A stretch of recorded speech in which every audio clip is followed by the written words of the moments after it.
This is an introductory video for entering incident reports and emergency reporting. The first thing you need to do is sign on to the system entering your user ID and password, and then click log on.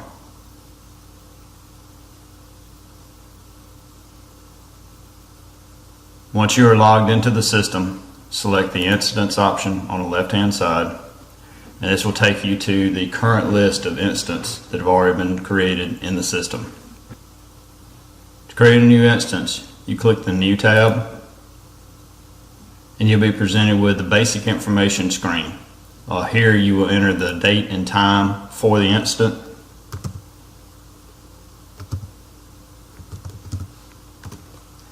You can use the Next ID button to automatically assign the next incident ID based on the configuration that we have set up for Cottonwood Fire Department. You don't need anything in dispatch run number. The incident type that is presented in a list. What you can also do is you can also use one of the printed reports, carry that with you, and keep that as a reference for the incident numbers that you're going to enter. For this one, let's go ahead and do a building fire. You can list here for aid given or received. For example, we would have automatic aid received. For example, say Lovetown or Hodgesville attended. Also, it's very critical if you have automatic aid given to go ahead and enter that information. That's key because that limits the amount of information that we're actually required to enter. Once you've entered this information, click the Next button. On this screen, unless you have one of these issues that are shown here, go ahead and just leave all that no. Most of the time, I default this to no. If you've got information about the people involved, you can do a yes on that one and enter that information. Just remember that if you do a yes here, then you have to record that information on the scene and get that information live from that person and go ahead and enter it into the emergency reporting system at that point in time. Here for the structure type, you've got a choice here as far as what type of structure it is. You pick the one that makes the most sense. Presence of smoke detectors can be either present, non-present, or undetermined. Automatic extinguishment system presence, that's going to be where they have automatic fire extinguisher systems. Most fires are going to be non-present. Cause of ignition, most of the time on this one, if you know what it is, you can look at the information, but usually I enter unintentional on this or active nature. Because if you do the intentional, then that's going to push this to an arson type of incident call, and that's not something that, unless you've got all that detailed information and you actually want to declare this as an intentional fire, that you want to do that. Once you've entered this information, go ahead and click Next. The screen here has to do with the actual physical location. So for example, you do a detail here showing is this a street address, is it an intersection, is it in front of or the rear of. That gives you a specific set of details here. Let's do, for example, 1354 Metcalf. You do not put street in the name, it actually goes to the street type. And you've got like Metcalf Road or Metcalf Street. You select whichever one is valid for the location that you are. You enter the city, enter the zip code, and then you've got a city code and a county code. This is based on what city and what county you go to. It defaults to the county for you, so you don't have to pick that one. But if you notice here, it's got a listing of all the cities in Alabama, in our area around Houston County, because that's what I've got our default set to. So you can go in here and pick. You see you've got Hodgesville. If you're doing an automatic aid call to Hodgesville, there's one here that is missing, which is Lovetown. So there for Lovetown, I would just go ahead and pick Cottonwood. So we pick Cottonwood, and you notice the county code comes up. If you got a cross street here, for example, go ahead and enter that cross street information. Again, the more information you can enter in here, the better. The cross street is not required. Any of the fields that are in red are required. The property use, This one has got a pop-up box as well. Again, this will help you, by taking a look at and maybe jotting down some of the default numbers under the property use on the printed report that we have today. And as you do this too, you'll get more used to going in and selecting these. Basically, really, we've only got a couple of these that we use under residential. You can see you've got 1 or 2 family, multi-dwelling, certain information there. And also down under the outside or special property, you've got like a vacant lot. You've got on here too, residential street, road, or residential driveway, street or road, and commercial area. Highway or divided highway, those would be the ones that we use, for example, for like an MVC. So for this one, we're going to go ahead and pick 1 or 2 family dwelling, and you can see it puts the code in for you. Click next. And then here you've got certain information about was the fire controlled. You can skip this information here unless you've got this specific information here. But the key thing is going in and adding all the apparatuses that actually went to the fire. For example, we've got brush 1, engine 2, engine 3, POV, and tanker 1 that have been set up for Cottonwood. So let's say, for example, we've got engine 3 that responded. You can put a response mode here as well. And then you've got the information here as far as the dates and times are concerned. If you want to key in, like for the example for the alarm date and dispatch date, go ahead and do that. If you don't have that information or don't have a chance to enter that information, we can enter that after the fact once we get the CAD report. One of the critical parts here is deciding who gets assigned to each one of the apparatuses.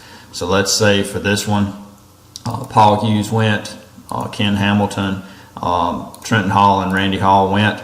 So there you've got those 4 people that are added to that information.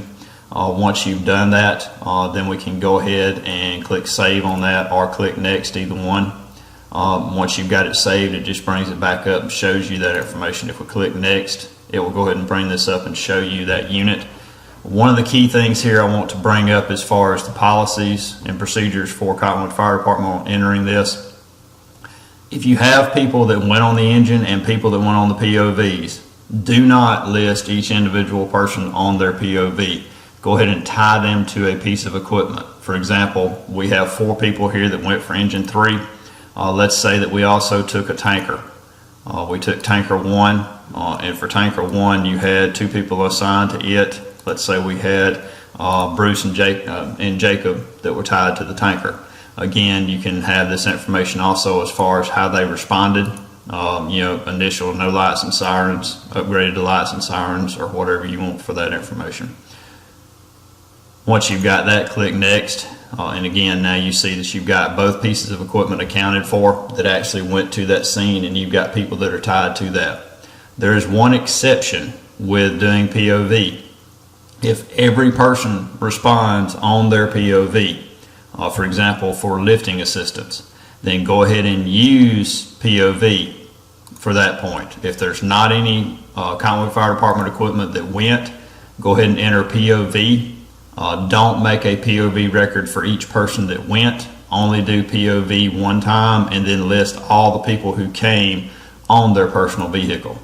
If there's any questions about that, let me know, but I think that pretty much explains that. But again, make sure that you've got that information accounted for. But if Cottonwood Fire Department equipment went, if one piece of equipment went, just list every person in the department that responded to that call under that individual piece of equipment. Don't show the ones that just drove or rode on that piece of equipment, the others on the POV. Tie them each one to that piece of equipment. That way we also know who worked with that piece of equipment. For example, for this one we know that Bruce and Jacob managed everything to do with the tanker, which meant they did information or did the details around shuttling water, that type of thing. That gives them a chance to as well to enter a separate narrative. So if they had any issues with the tanker during the process of shuttling water, they would be able to enter that information. Let's go ahead and click next. So here you have primary action. Again, you've got listings here for all of this. Again, the numbers are listed on actions taken for the existing printed report, so I would suggest going ahead and having that information. For example, we did extinguish, and let's say we did traffic control. And again, the more you use this system, the more you're going to remember what those numbers are. And also, there's not that many numbers that we manage as far as that is concerned, but you do have a full and complete list, and you've got categories here. If you select from a category, then it will take you to that category and be able to allow you to pick that information from there. The next key part that I need entered in for the basic entry of the system is neighboring agencies involved. So let's say for this one we had Hodgesville and Lovetown that both responded with aid, and let's say that also we had Cottonwood Rescue that responded, and we had utilities be called because we needed to have the power cut off. So go ahead and check all or any that apply on that. Once you've got that information entered in, again click next. And if you get to, like on a building fire, this does get pretty detailed. So once you go into the fire module, if you can enter any of this information that's on the red boxes, please go ahead and do that. For example, it gives us a better idea of like number of buildings involved. If it was only the house, then go ahead and list one for that. Estimated number of residential living units in building origin. You can have one there for the house. If it's an outside fire, then you would list acres burned. Give me an estimate of acres there. And if it's not a building fire, then you would select the outdoor fire. In the outdoor fire, you would not have the building options that you would have to pick. So once you get into the fire module, again, enter as much as you possibly can on this detailed information. The building fire is the most complex one that you've got to enter.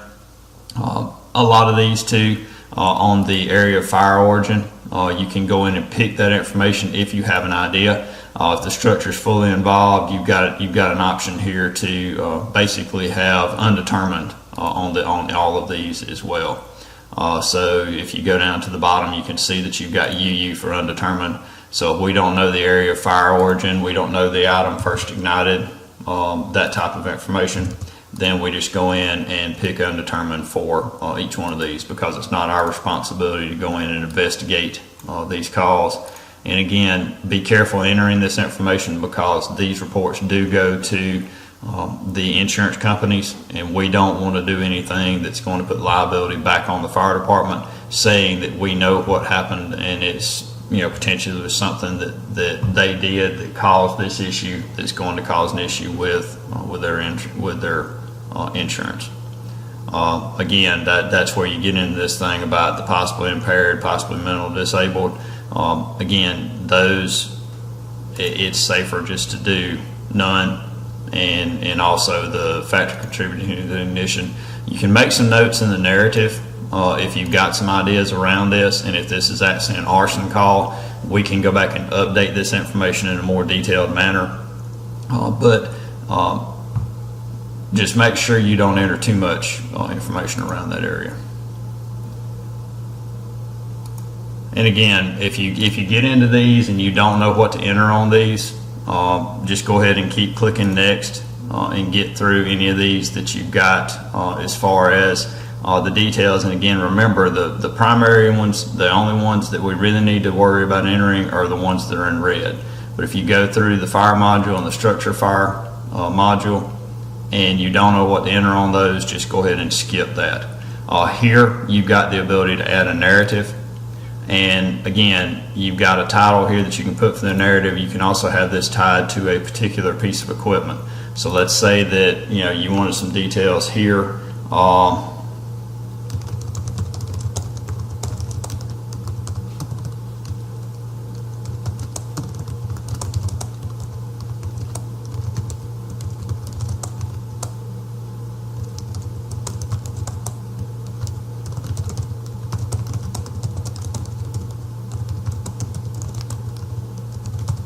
Whatever details you want to enter in, feel free to enter that detailed information. And again, you've got the options there to do this, tying it to an apparatus, or putting some type of title on it. So, if Bruce and them wanted to enter certain information about the tanker, and say here that, like 5 shuttle trips.